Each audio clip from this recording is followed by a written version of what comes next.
kiddos, it's me, Billy. I'm back with more Big Stuff! That's right, let's get right to it. Do you know what that is?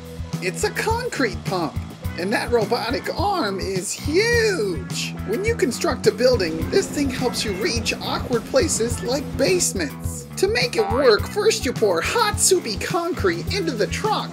Then it shoots it up the arm and out a hose at the end to wherever you need it. That arm is so large, the truck that it's connected to needs 4 legs to support it.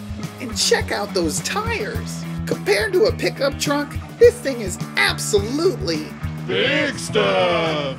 One last thing. This thing can reach almost 180 feet in the air. That's over half a football field.